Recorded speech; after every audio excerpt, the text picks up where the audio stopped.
Welcome to the Your Best Kept Business Secret Podcast, where we'll help you monetize, grow, and market your business to give you the business that you really deserve. Follow us on Facebook, Instagram, and on Twitter. Just search for Your Best Kept Business Secret or drop in to www.markford.uk and get even more ideas, thoughts, and strategies on how to get the business you deserve. Now, here's your host, the UK's best kept business secret, Coach Mark Ford. Hey, I am Coach Mark Ford, your best kept business secret, with yet another edition of the podcast, helping you get the business that your hard work really deserves and giving you the secrets that others just don't want to tell you. Now, on this podcast, I'm going to share 9 of the best business books you should be putting your little beady eyes onto, or have them playing in those curious little lug holes of yours, so that you can get a few strides ahead of the business owners spending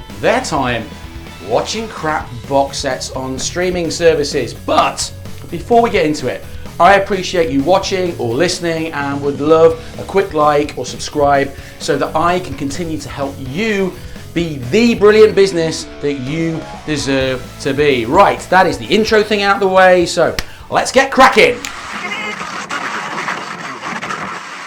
One of the things that I am really proud of as a business coach with a shed load of experience, has to be said, is that I am committed to researching, testing, and recommending the best products.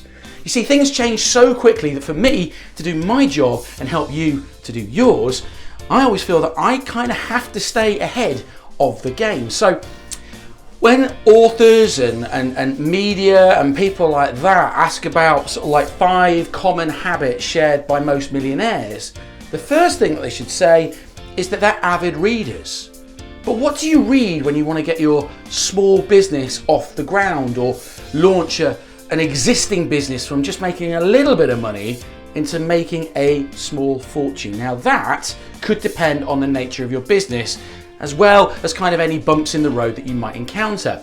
Now, even if your path forward is smooth as silk, just a little inspiration from others really can't hurt. Now, I'll be honest, some of these business books have been around for a very long time, while others are quite recent releases. Some address specific concerns, and others give a little bit of more broader view. So right here are 9 books to help you get the business that you deserve. Number 1, The E-Myth Revisited by Michael E. Gerber. Now, you might have heard or have read Gerber's first book, which was The E-Myth, what Amazon has called probably an underground bestseller.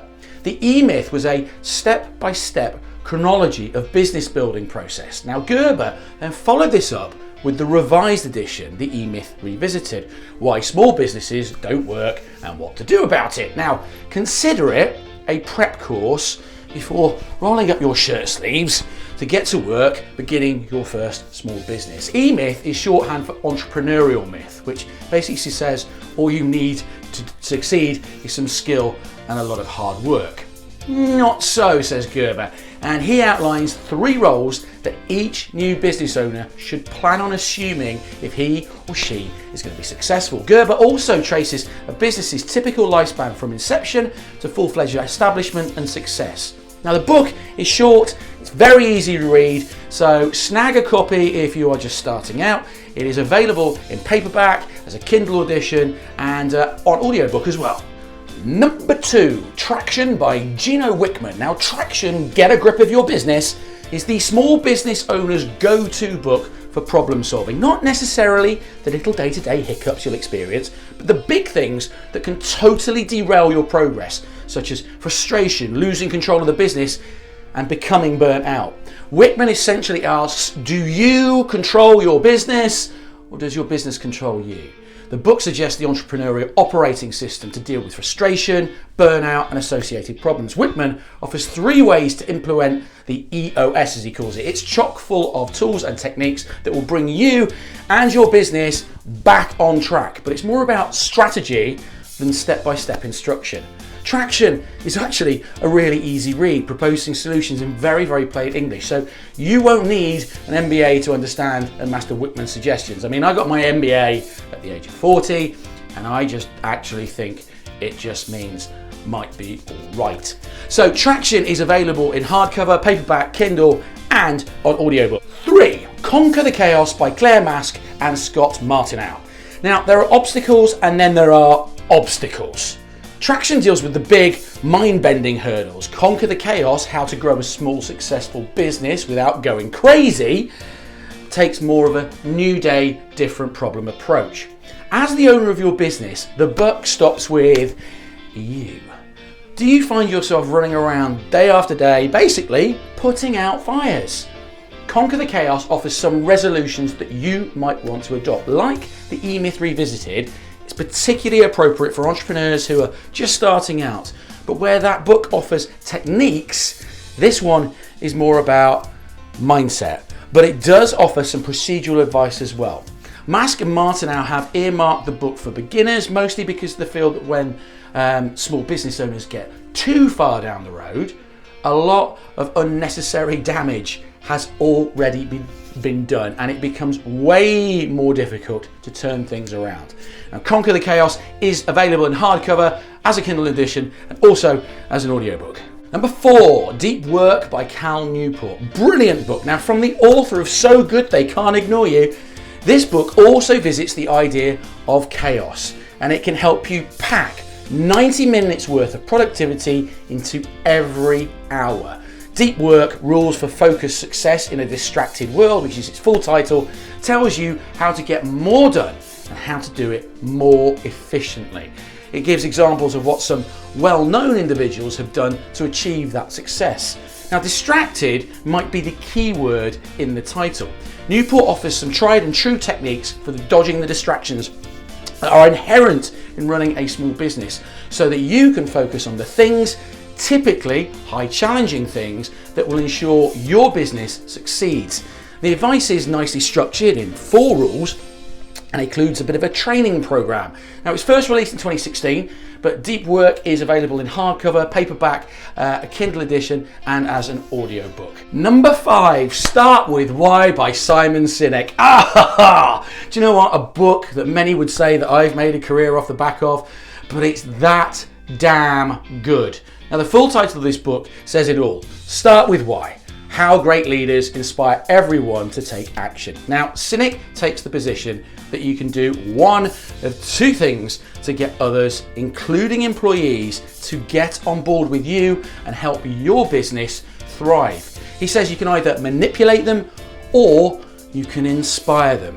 Sinek recommends the inspirational approach, and he suggests that the key is identifying the reasons why you began your business in the first place. Remembering and focusing on them should energize you to new, more creative, more innovative thought processes, and it will likely inspire others at the same time. Forget what you want to do and zero in on why you want to do it. Sinek offers 3 ways of achieving this. Take your pick. They all work.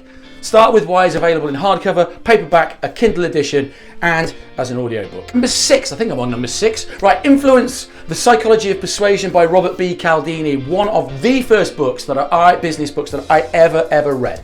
Sales are all about persuasion, about convincing customers and clients that they don't just want what you have to offer. They need it. Cialdini doesn't necessarily provide tips and tricks for increasing your business sales. This book is all about understanding what makes people tick, why they say yes instead of no, and how to use that knowledge to your advantage. But Influence goes even deeper than that. Cialdini doesn't just discuss influencing others into taking certain courses of action. He also gives some grounded advice on how not to be manipulated yourself, something that can be crucial to making wise business decisions. He didn't pull all this information out of textbooks either. The book is based on over 35 years of its own research, all shoved and rammed into one place. So why wouldn't you read it? It's available in paperback, a Kindle edition, or as an audiobook. Number 7, Show Dog by Phil Knight. I think I'm on 7. Now, who doesn't want to know how the other guy, did it? Particularly when the other guy has achieved near legendary success. Knight is more well known as the co-founder and one-time CEO of Nike Inc., that as an author, and he shares some of his keys to his success in Shoe Dog, a memoir by the creator of Nike. Now, this book isn't just a portrait of Nike's success and the chronology progress of Nike's growth from point A, when Nike started out with $50 borrowed, to point Z. It also discusses Nike's personal journey through the process and shares some quite moving and remarkable insights. It provides an inside scoop on the development of the company and has been described as, well, quite riveting, and it is. When Shoe Dog came out in 2016, it marked the first time Nike had talked about any of this. The man has always been something of an enigma. Well, not anymore. Shoe Dog is available in hardcover, paperback, a Kindle edition, and as an audiobook. Right, I think I'm in on 8 now. Built to Last by Jim Collins and Jerry Porras. Collins and Porras have kind of encapsulated the findings of a 6-year study conducted by the Stanford University Graduate School of Business into one-page turner of a book. Oh, it is. If an autobiography like Shoe Dog can be enlightening and inspiring, this overview of 18 well-known and exceptionally successful companies should have you reaching for the stars. Now, Built to Last: Successful Habits of Visionary Companies, which is his full title, answers the big question, why? What did these companies do differently to become so successful? Collins and Porras don't give glib and kind of obvious answers. They detail the growth of these companies from the time they open their doors to the present. So if you want to mimic the practices of these industry giants to achieve your own success, look no further. Built to Last is also available in hardcover, paperback, Kindle, and as an audiobook. And last but not least, 7 Habits of Highly Effective People. Now, this one has been around since about 1990, but it bears a massive mention again because its advice is timeless, and a 25th anniversary edition is now available. So many small business owners have a difficult time straddling the demands of their enterprises and their personal life, particularly when their businesses are in the startup phase. Now, Stephen R. Covey tells readers how to beat that demon and achieve balance so they can thrive in both areas. The focus is on beginning a business and on navigating those early days when there are often more questions than answers. And the questions, they can be very scary. Now, he suggests beginning with the end in mind. The 7 Habits of Highly Effective People, Powerful Lessons in Personal Change, full title, is available in hardcover, paperback, Kindle edition, and as an audio. And that is it for this podcast. If you are in lockdown, lock up, in a bunker, or sat snivelling in the corner with desks piled up against the door so as not to let the asylum in, I have given you enough there to get stuck into for at least the next 9 weeks, guys. I don't recommend them lightly. I truly don't, and I have read all 9. I've put a few links in the notes so you can get stuck into them. So I am still Mark Ford. I am still your best kept business secret. Please love, like and share, and I'll catch up with you brilliant people next time. I'll see you soon.